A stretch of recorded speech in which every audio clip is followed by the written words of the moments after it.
Shalom Uvracha from Yerushalayim. Today, when a normal year would have been Tainus Esther Yud Gimel Odar, the 13th day of Odar, and this is the yahrzeit of Reb Moshe Feinstein, who was buried on 13th of Odar in Har HaMenuchos.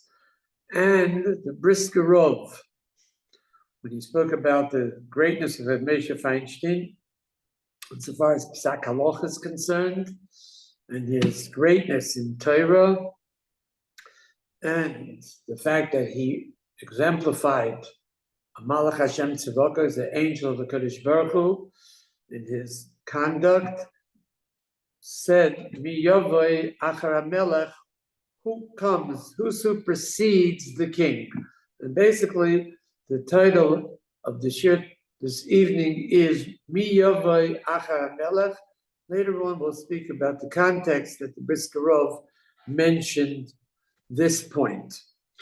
But beforehand, it's difficult really to restrain myself. I would like just to mention something contemporary, something which weighs very, very heavily on my heart and my mind as well. We would have assumed that the media and also the extreme leftists in the world, especially in so-called the intellectual Western nations, could not disgrace themselves more than they have in the past by simply committing themselves to a pattern of lies and humiliations, condemning the Jewish people for whatever possibility there is to condemn them, even though not one is true. Total lies, misrepresentations, and it's a real disgrace for these people. But they have done, they outdid themselves, and they disgraced themselves even more than anybody could have imagined. And to place things in proper perspective, we'd just like to mention a story of the great Kloisenberger Rov. Kloisenberger Rov, a Hasidic Rebbe, one of the most outstanding and noble ones, lost his entire family, all of his children, grandchildren as well, during World War II. And he was in isolation in Auschwitz. And one day, the Gestapo decided to really demean him, to totally humiliate him in front, obviously, to have a complete devaluation of a human being, totally demean him, disgrace him. So he beat him up in front of all of the Hasidim that were there in Auschwitz. And as he lay there on the floor bleeding profusely, just about every pore that he had in his body, blood poured out. So the Gestapo agent, who happened to know a little bit of Yiddish, because German language is very, very closely affiliated with Yiddish, told him as he was lying there in a pool of blood, now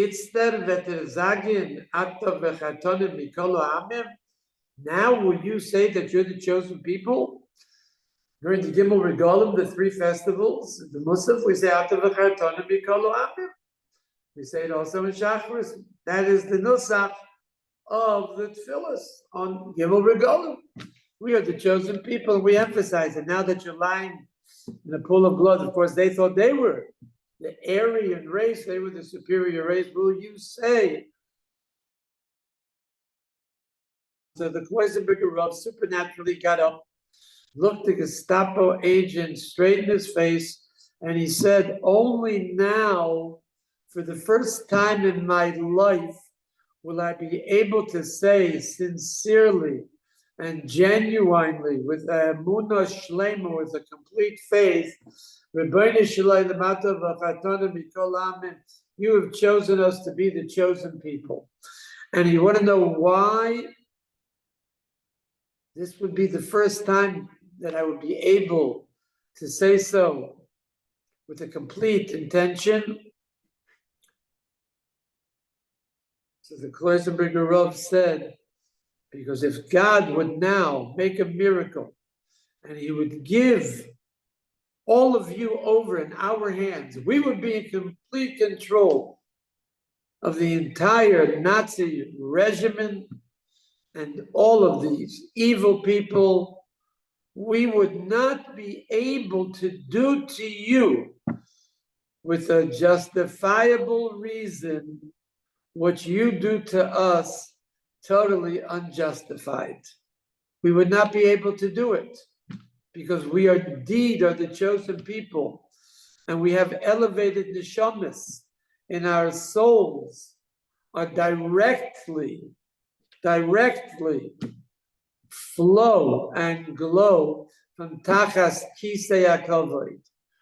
We are the ones that when we were even in our mother's wombs were taught Kol HaTorah Kula. We are the ones that have a relationship to Kedusha, to holiness, and to the Torah. And because of that, we are simply not capable of taking a revenge against you in a cruel, brutal way that you afflict us for absolutely no reason, totally irrational, pure hatred, anti-Semitism, no justification whatsoever. So this Gestapo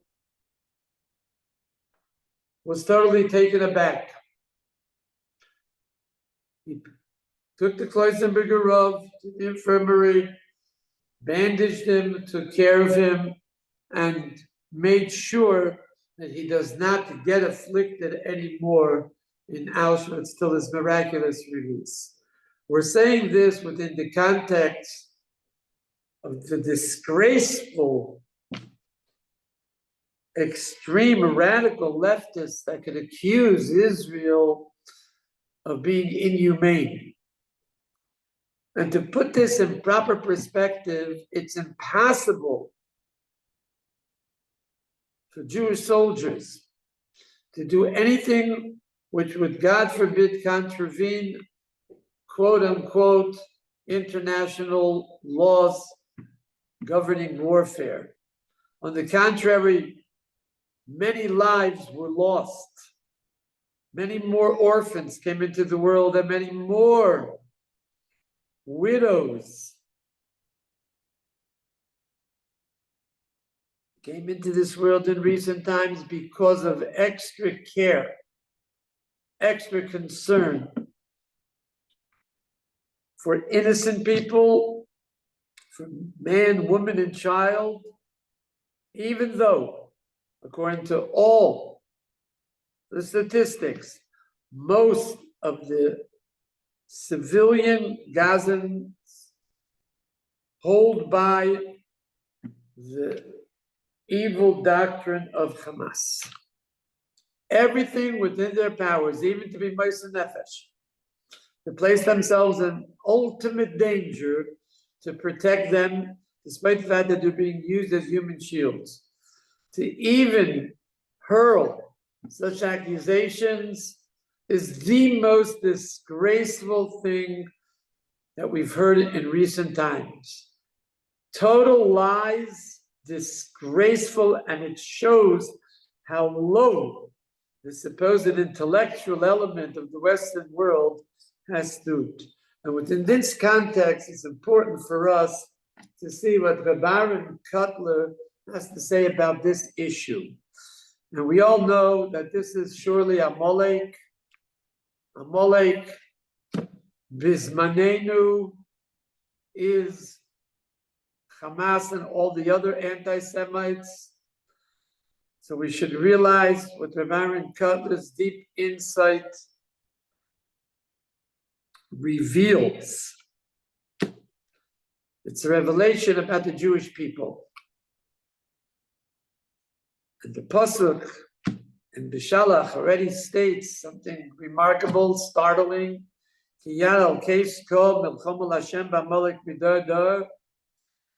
the hand of Amalek has reached the divine throne.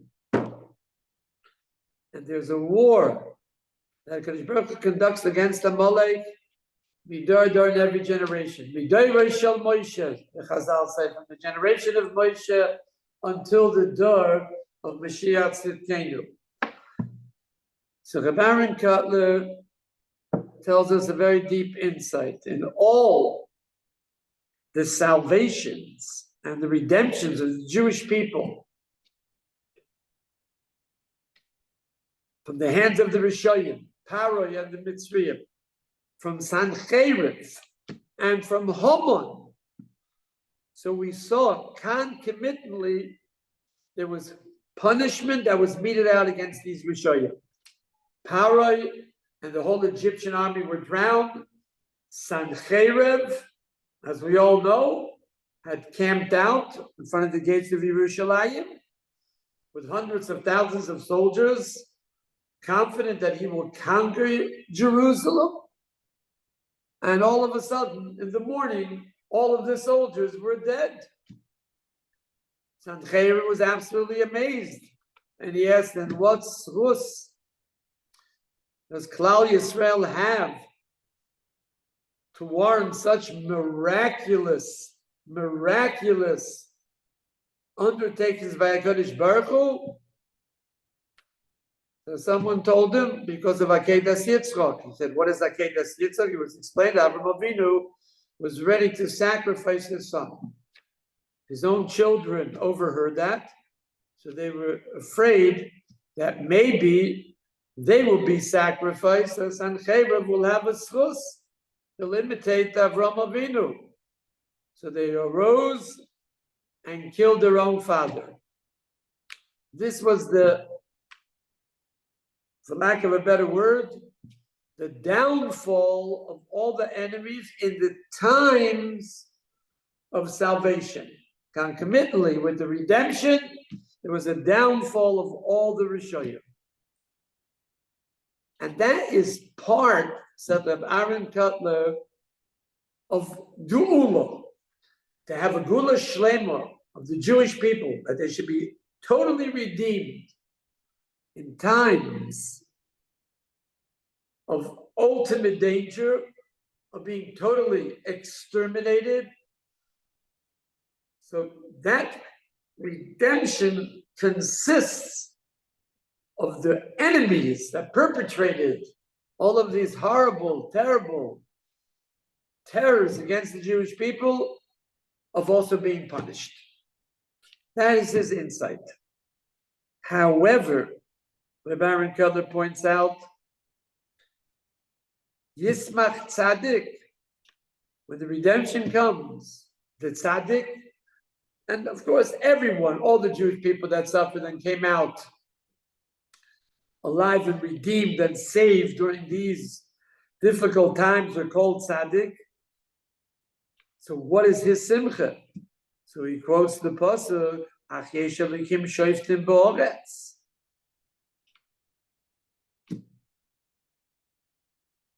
The success of Rishayim, said Reb Aaron Kotler, and the fact that they have peace and serenity in this world diminishes Kavod Shamayim, diminishes the Yesodis, the foundations of justice in this world. And there's a diminution of Kavod Shamayim. And Dafke, through the punishment of the Rishayim. So what does the pasuk says? Yesh Elohim shoftim ba'aretz. We see that HaKadosh Baruch Hu administers justice in this world. We are not interested in revenge. We're above that.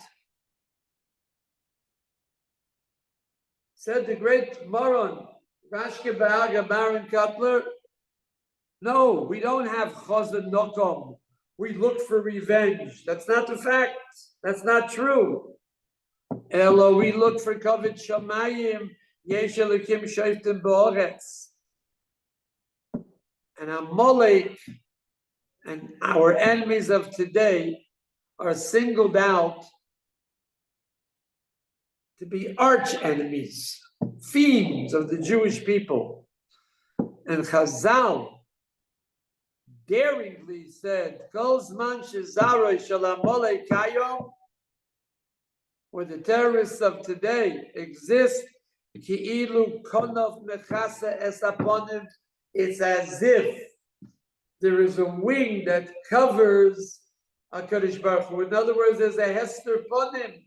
But the Hester Ponim is that there's no his galus, there's no revelation of the strict rules of justice that HaKadosh Baruch Hu wants this world to be governed by.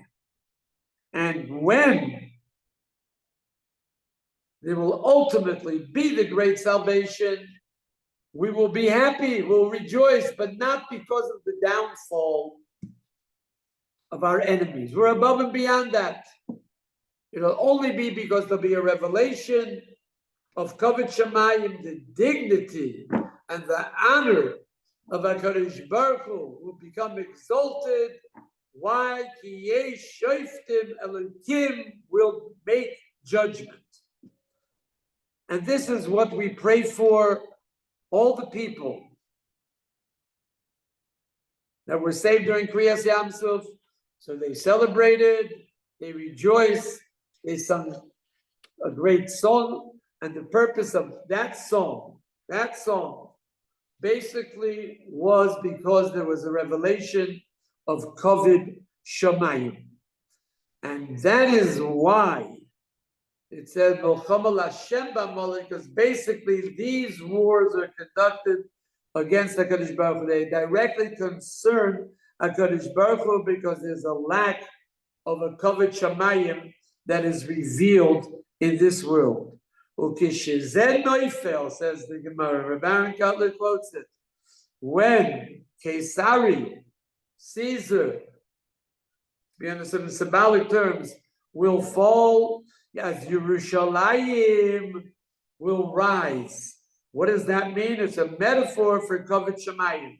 Because as long as there's no Gilu Kavod Shamayim, Caesari is in control. So we're broken. We're in despair, depressed, not so much because of the tragedies. And of course, that's no question about it. It's tragedies and we're broken because of the tragedies. But there's a greater tragedy that supersedes this, and that is the shiur v'giduv klape Ishmael, the blasphemy against HaKadosh Baruch Hu, that there's a lack of justice that's being administered. And Bezos Hashem Yisbarach, the Jewish people, because they're the chosen people and they have the highest moral, ethical standards of all time. We're speaking about every single Jew.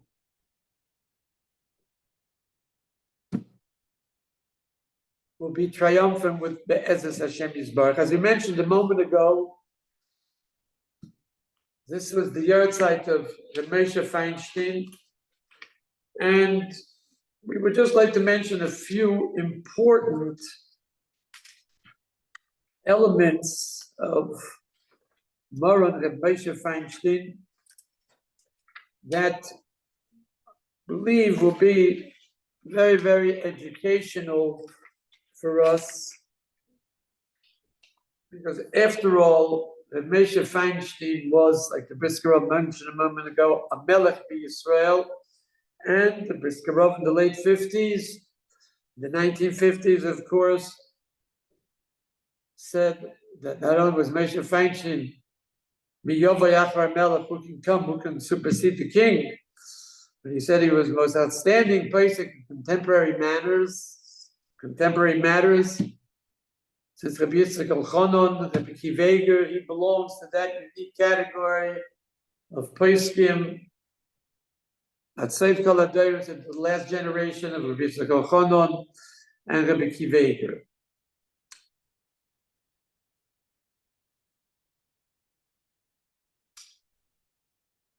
Rabbi Moshe Feinstein was a Rosh Yeshiva for 50 years, and he became at first the untitled Pesach Hadar, and afterwards he was regarded universally to be the Pesach Ador. On occasion, when Rebbe Yashiv would disagree with him, or Reb Shlomo Zalman Auerbach, so they would be mevatel daito. They would say, no, the halacha is like Reb Moshe Feinstein, and we negate our thinking, halacha l'maisa. We accept what Reb Moshe Feinstein said.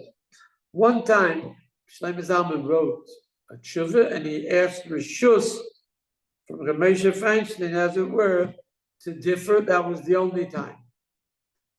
Shlomo Zalman did not accept the invitation to say a eulogy for Reb Moshe Feinstein, because he said that he certainly is not qualified, because he's no more than a Talmud, and he's a Talmud because of learning all of the svarim of Reb Moshe Feinstein, and he saw who Reb Moshe Feinstein is from his svarim.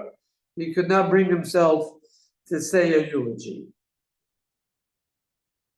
Reb Moshe, as we all know, was called after Reb Moshe Rabbeinu. This week's parasha, Tetzaveh, Ato Tetzaveh, as Bnei Yisrael, you shall command Bnei Yisrael.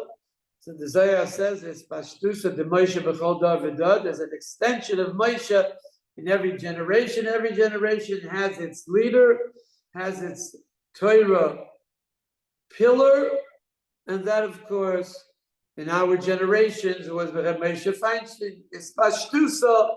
It's something that emanated, flowed, and glowed from Moshe Rabbeinu. And he, of course, was fused with humility, onov, and authority. Especially by example, from what he did do, what he did say, and what he refrained from doing, and what he refrained from saying. Basically, he was interested in promoting harmony among all the peoples, Hasidim, Litvisha, among all the different segments of the Jewish people. He wanted to promote harmony, diminish confrontation. And of course, as the Briskerov pointed out, in contemporary issues, he was the Pesach Hadar, if not one of the Pesach Hadaris. He had to deal with modern issues, particularly medicine, technology,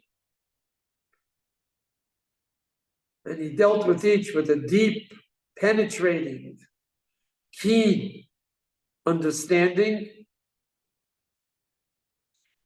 And although he was energized and animated in the psak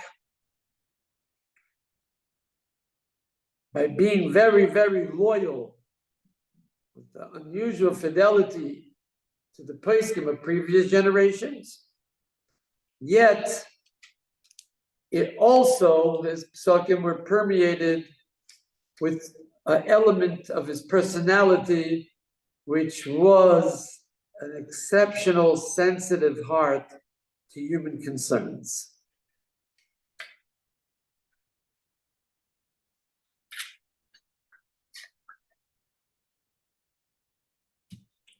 It's not for us to discuss the fact that he knew Kolotere Kulo and he had it at his fingertips. It's not for us to delve too much into his temperament, which was very judicious, always level-headed. As we mentioned a moment ago, very differential to the views and the psakim of previous generations. But nevertheless, he was very innovative and even daring.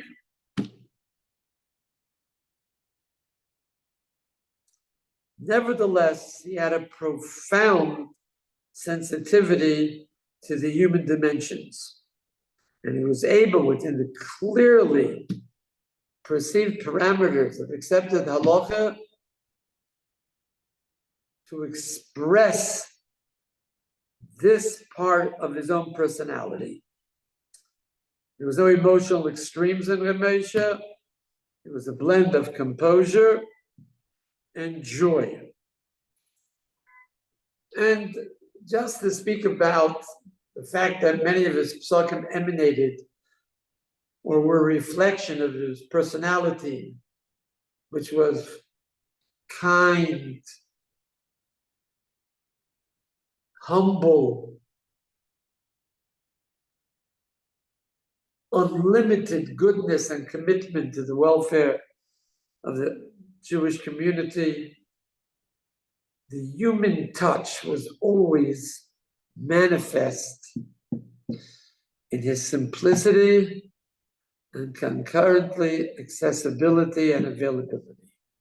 In the morning, by himself, he would take stalis and tefillin and a phone to the Beis Medrash. And he plugged it in because he was always available, always accessible for telephone calls from other Rabbanim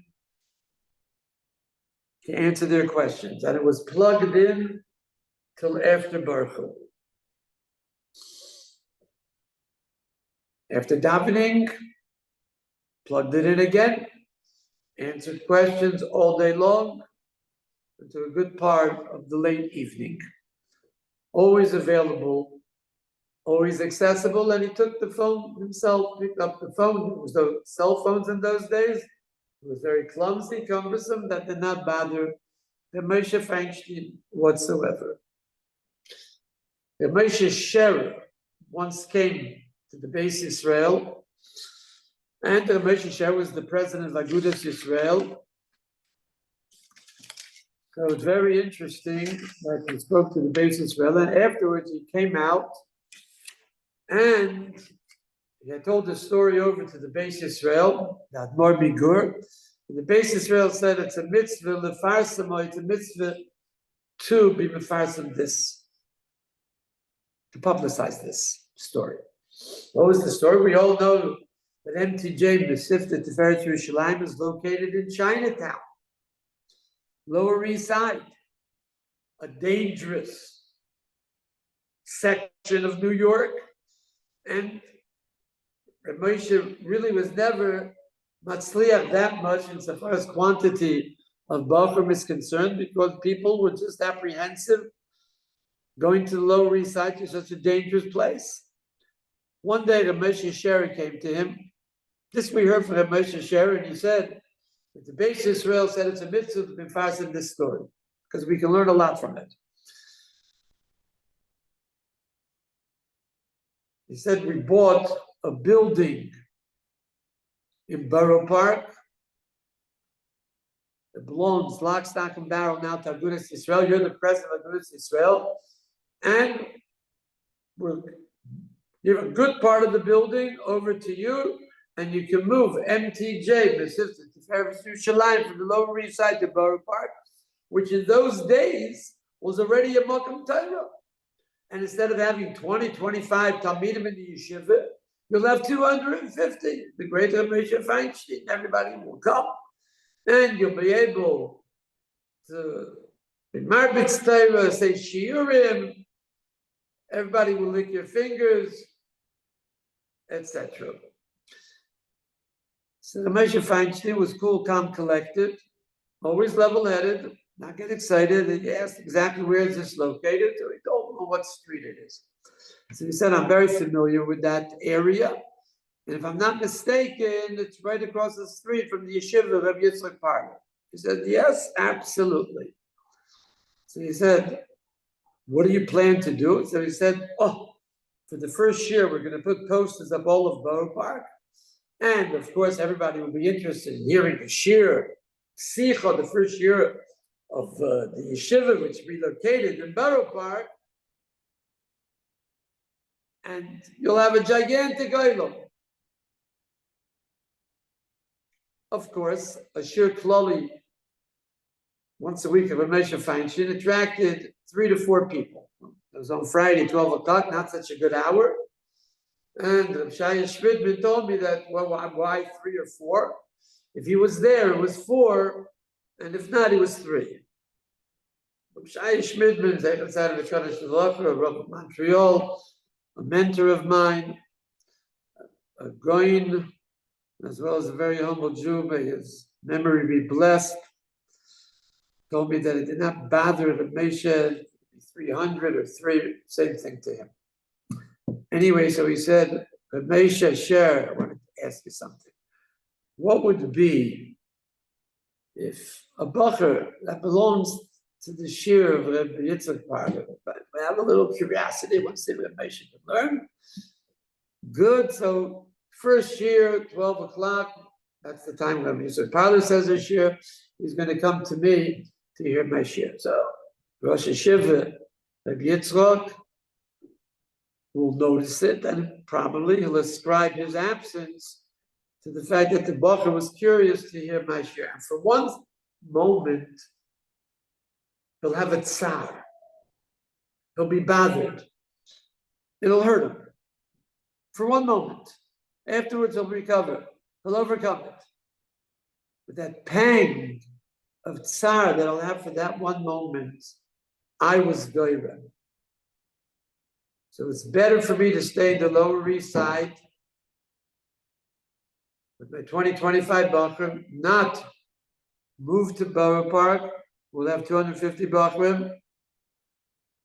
It's better because I will not be a goyra, be a cause to bring about a little tsar for one moment, a momentary tsar to be a surprise. Better I stay here. So the Beis Yisrael was overwhelmed with that story, and he told the Moshe share mitzvah lefarsamai. This is just one small example of the conduct of Moshe that we can learn from what he did and what he didn't do, what he said and what he didn't say, his paradigmatic example of what a great, great Talmud Chacham is.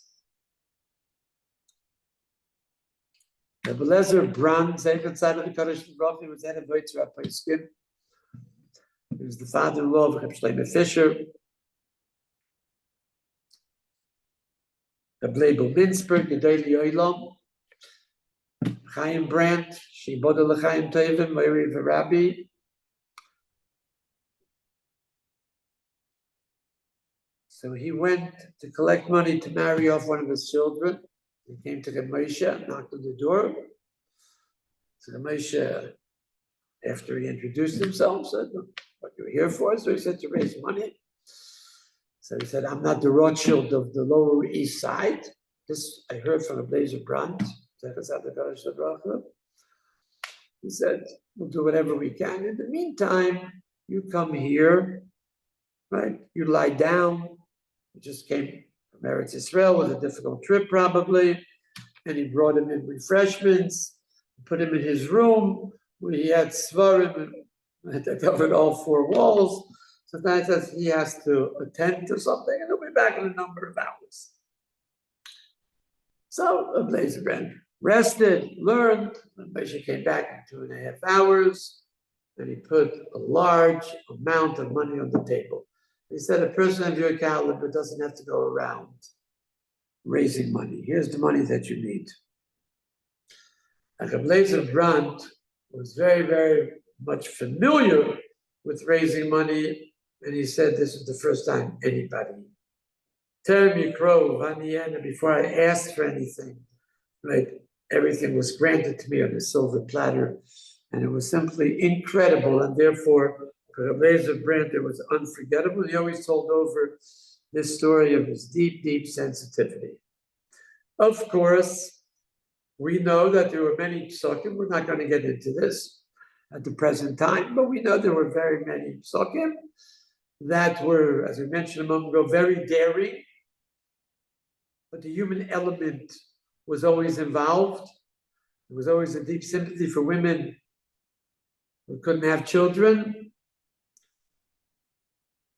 for women that unfortunately were not treated properly. So Moshe Feinstein was exceptionally liberal due to this soft, sensitive nature, and was able to find heterim, certain conditions attached on occasion for these people. And by the Hasidim, of course, many of his psakim were opposed. And one psak in particular, the Satmarov went out, wrote 2 letters against that psak. His Talmud, the Chelkas Yaakov, Yankov Breish from Zurich, a well-known posek, came running to the Satmarov and said he is going to go to the Moshe Feinstein, and he's going to explain to him that all the basis of his psak is not true. We're talking about a very big Talmud Chacham. So he was willing to engage with Moshe in a halachic dialogue, and he thought that he would come out triumphant. So the Satmarov laughed in his face and said, "Was die geist dein?" So Moshe Feinstein gets red mit dem and lernen. Darf zu mullen. Darf zu mullen. You're going to go speak to the Moshe Feinstein and learn it, and you're going to try. He will grind you. In Yiddish, tzimolin. It's like you put in a grinder, he'll grind you to pieces. You fell on your head, you found off a cup. You know who Moshe Feinstein is? Kol HaTorah Kula at his fingertips. With this very shiur to find about Amuka. Is he right? Of course, but you didn't have to mefarsim it. You didn't have to publicize because it makes weaker the tzibur. This is already a person that was opposed to many of his psakim.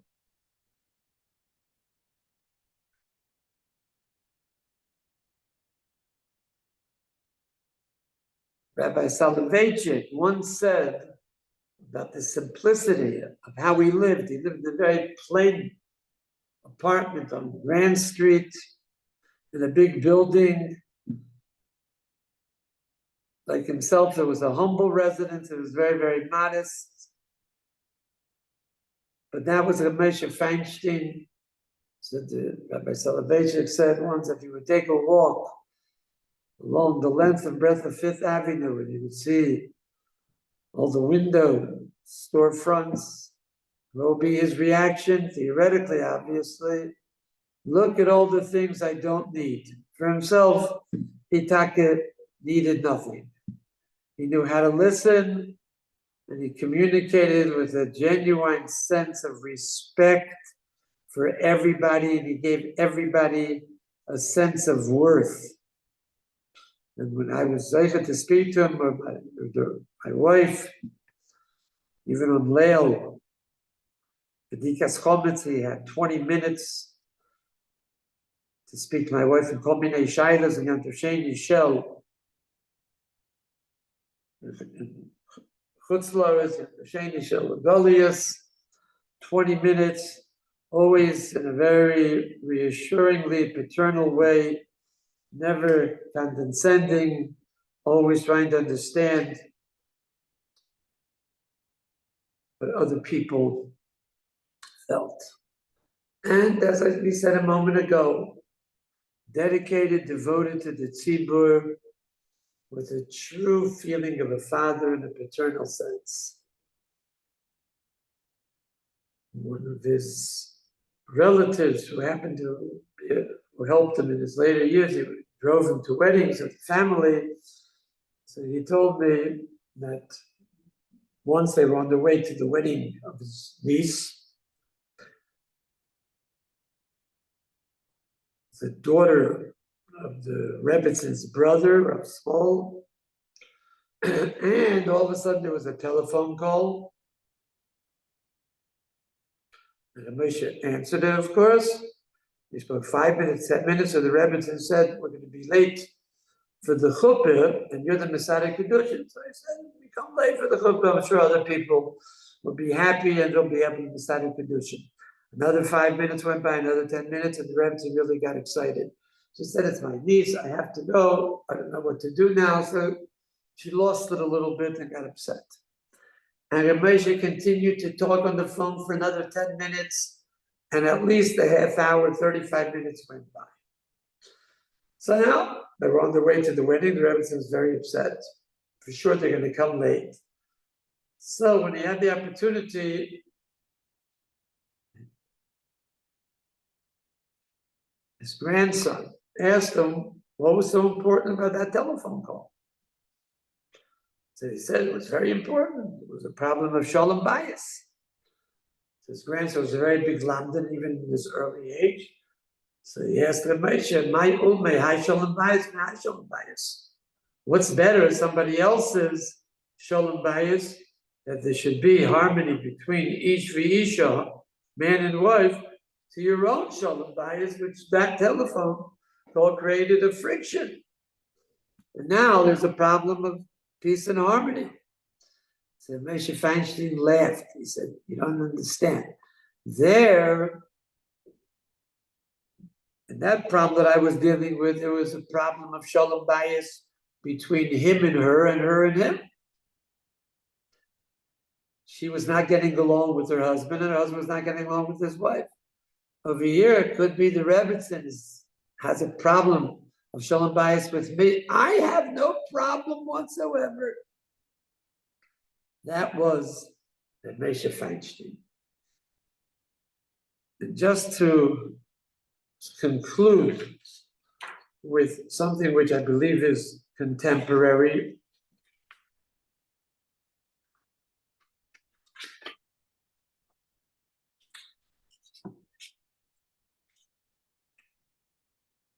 so the Moshe Feinstein, at least one daring psak we can bring down, right? So we have over here a question whether it's possible to be mitzaref b'shas hatchak mechalelei shabboses to kaddish, kiddusha, and baruch when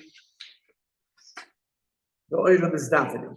In other words, today in Gaza, many times we have the front soldiers, and they have thousands and thousands of religious Zionistic soldiers and other type religious soldiers that daven, and many times they do not have a minyan. And what they do is they ask some other secular people to join them. So this is a very, very practical question, relevant question today. And I happened to be speaking to somebody, so I told them I don't know what the problem is, but Moshe Feinstein already said it's a Shas Chak, it's getting late. You can take Mechalei Shabbos and you can desecrate the Shabbos, bring them into the quorum of 10, and they fulfill whatever is necessary. So he was himself very, very stunned. He did not know about this heter of Moshe Feinstein, Orach Chaim, Siman Chov Gimel. So the Moshe Feinstein says as follows. I'm not going to go through the whole thing, just what's a little bit relevant to show you the deep insight he had in the Havana, in the understanding of the Talmud. So the great Moshe Feinstein said, where do you know you need 10? So it's a Mishnah Megillah, and the Mishnah Megillah happens to say, there's no issue, there's no element that revolves around holiness insofar as liturgy is concerned and other matters, but every davar shebekdusha, every issue that halachically that revolves around the element of holiness requires 10 people. Therefore, Kedusha of Chazaras Hashatz is Shemoneh Esrei, 10 people. Barfu, you can only say a quorum of 10 people, and Kaddish as well.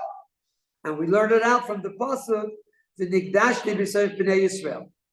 That pasuk, basically speaking, is speaking about Kiddush Hashem. On occasion, even if it's not Gimel Averos Chamuros, but Gimel Averos Chamuros is in V'Horeg Bal Yavar. Somebody forces you to be Oved Avodah Zarah. Somebody forces you to commit immorality or to kill somebody, murder. So you have to let yourself be killed. Kol HaTorah is nitcha because of Pikuach Nefesh. Those are 3 exceptions. And that's even privately. But the Mocha, there's Gzeres Hashmad, there's religious persecution.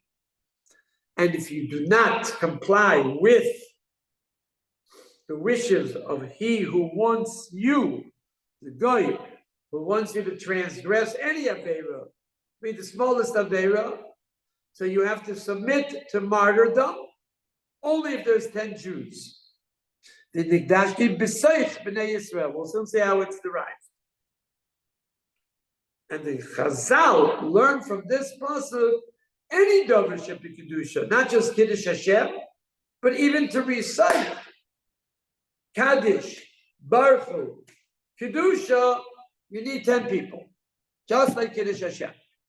So where do you know that Kiddush Hashem, that somebody has to submit to martyrdom, is only in front of 10 Jews? Nigdashi b'Seich b'nei Yisrael. How do you know Seich in the midst of the Jewish people means 10? So the Gemara brings down a pasuk in Parshas Kairach. He bodu mitoich HaEidah. Baruch Hu said, remove yourself from the physical proximity of Kairach ve'Adosai. And here it says, V'nigdashti b'Seich b'nei Yisrael. And by Kairach, what does it say? Ibadu mitoich HaEidah. So we have a similar word, toich toich, but how do you know it means 10?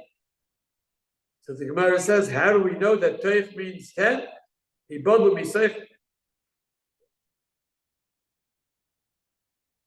adas Kairach, because it says after the word mitoich adas, Eidah, a community. And what does it say by the Meraglim? Ad Mosai ha'Eidah ha'Roazos. The Meraglim were 10. The school of Yeshua did not accede to the opinion of the Meraglim. So we see that Eidah is 10.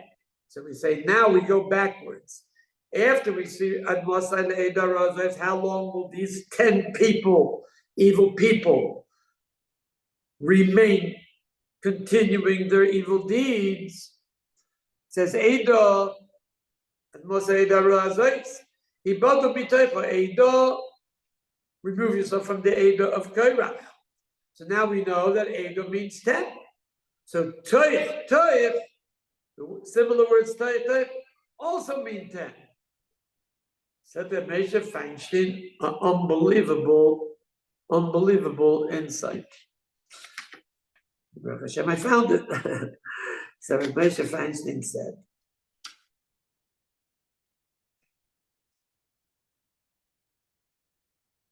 the 10 people of the Meraglim, Ad Mosai Eidah HaRazos, so the Gemara says they were Kaifrim, agnostics. They denied HaKadosh Baruch Hu's control of the world. And the Gemara says they're worse than Mechalei Shabbos. They're Mamish Kaifrim, they should have known better.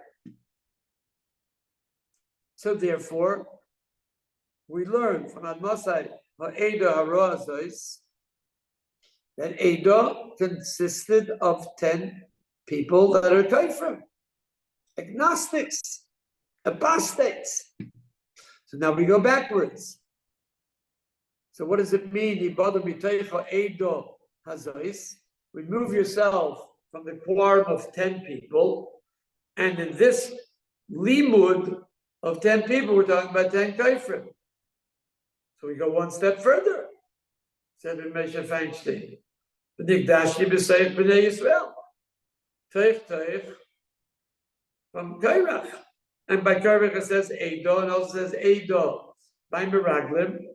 So I see it means 10 people that are kaifrim, apostates. Said Moshe Feinstein that a person is obligated to commit martyrdom even in front of 10 Jews, that these 10 Jews are kaifrim. And if I learn from Nigdashti b'Seich b'nei Yisrael to every davar should be kedusha, you need a quorum of 10. So we see that Mechalei Shabbos is certainly qualified.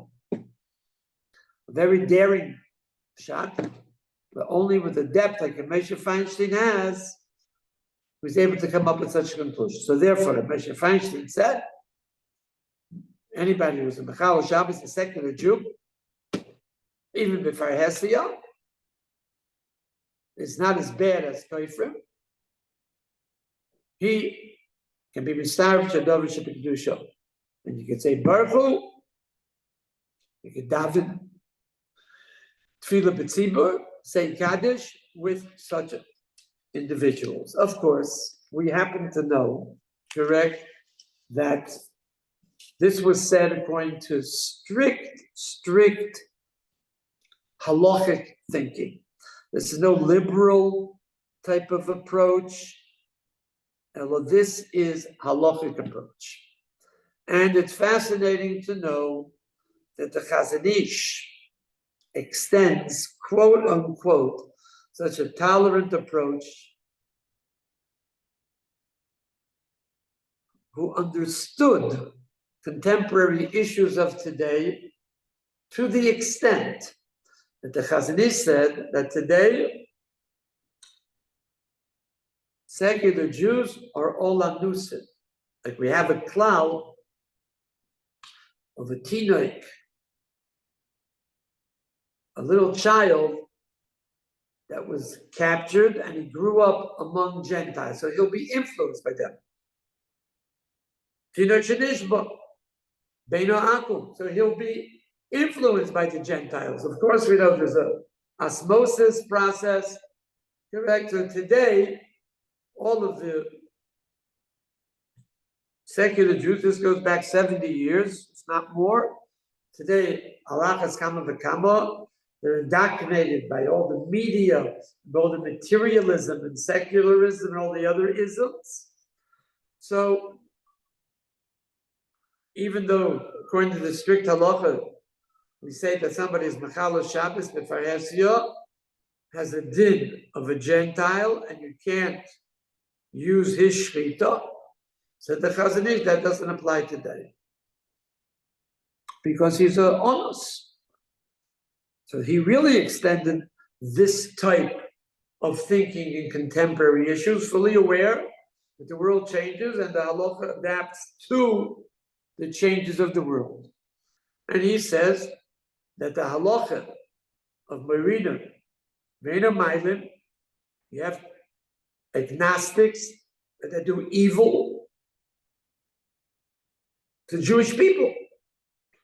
And the halacha is that you can deceive them, make them go down a deep pit with a ladder, and then remove the ladder. You take them down to a pit, and you can't take them up. Does not apply today, chas v'shalom.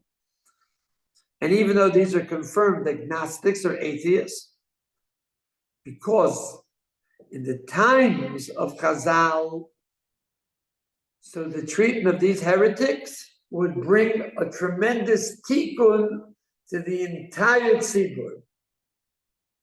It was a time when the hashgacha was gluya, where we saw a revelation of HaKadosh Baruch Hu. Klal Yisrael were able to come to a certain level of being close to HaKadosh Baruch Hu. We had a stamp of approval from HaKadosh Baruch Hu. But today, this will only cause havoc, and this will be counterproductive, and therefore does not apply today. Why? Because in our era, where there's rampant skepticism, agnosticism, and even very strongly observant Jews can't completely extricate themselves from the secular thrust of the modern world, so these halachas do not apply. That's what the Chazon Ish said. It's a type of a personal approach. It's due to a certain sensitivity that Gedolei Olam need in order to address the contemporary issues. And in conclusion, we'll just mention what Reb Shlomo Zalman mentioned.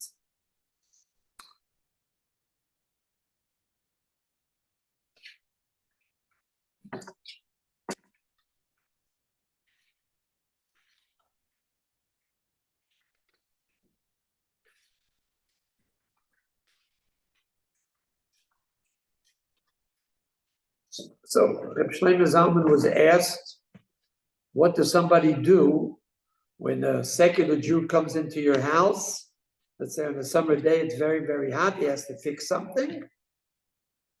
Should you, and I imagine, we all imagine he expects that you should offer him a cold drink of water or something else to eat.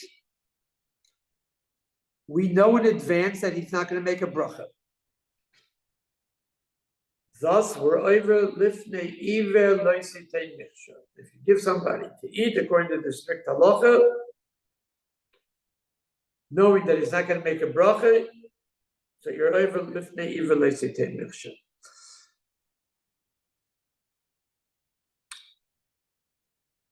So Moron, Shlomo Zalman, said that in this specific case, we have to consider long-range effects rather than immediate concerns, because potentially this has radical implications that if you don't treat him like he's expected to be treated with minimum standards of gentility, offering him a drink, showing he's a human being, so this might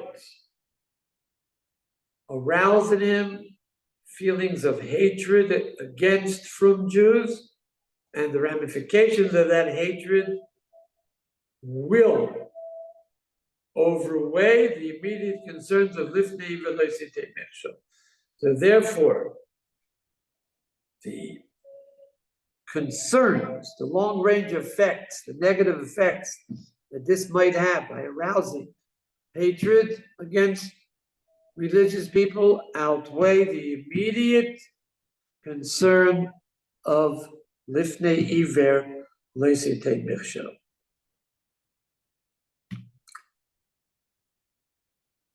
And we're not speaking about people that are radical mekilim. The Chazon Ish was not a mekel. Moshe Feinstein was not a mekel.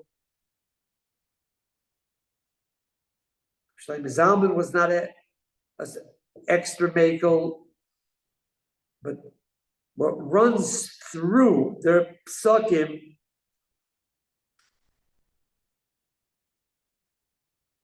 is a feeling of the situation that a person is in contemporary times, and that has to be addressed.